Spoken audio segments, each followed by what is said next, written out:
Sa video nito pag-usapan po natin how to insert page number sa Microsoft Word.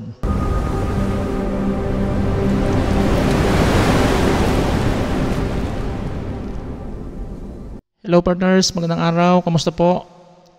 So open po tayo ng Microsoft Word document. So for example, ito po yung lalagyan natin ng page number. So ang gagawin lang po natin, click lang po ang insert tab, no? Dito po sa bandang kaliwa, insert tab. Then to the right, makikita natin ito po, page number. So i-click lang po natin yung pinaka drop down arrow, yung maliit, no? I-click lang po natin yan.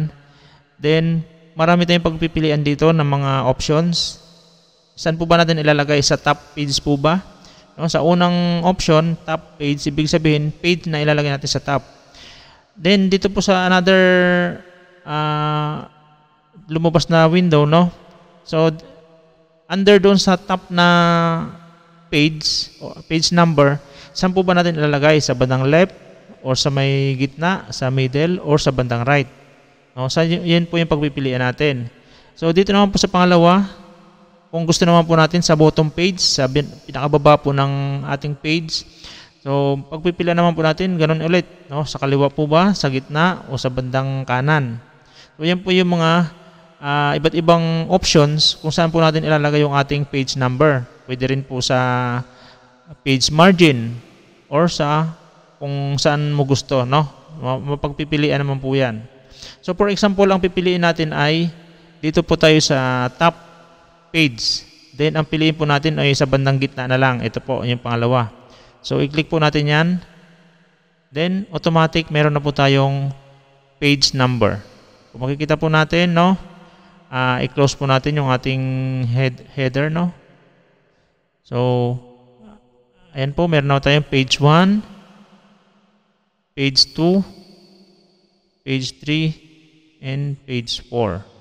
So ganun lang po kadali mag-insert ng ating page number.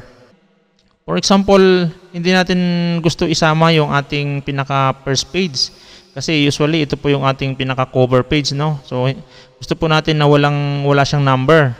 Although considered as first page po siya o page 1, no? Hindi nga lang po dapat lagyan ng page number. So ang gagawin lang po natin, punta lang po tayo dito sa ating options, no? Dito po sa bandang taas. I-click lang po ito yung unang box, different first page. So i-click lang po yan. So ang lalabas po dyan, mawawala na po ng number yung ating first page.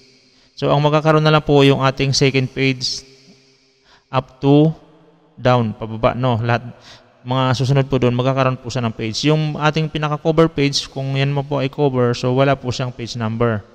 So for example naman ay hanggang page 2, ayaw nyo po na magkaroon siya ng number. So i-click naman po natin tong pangalawa. Click po natin yan. Then so makikita natin wala ang first page, wala rin second page. Ang meron lang po ay yung ating third page, no? So close.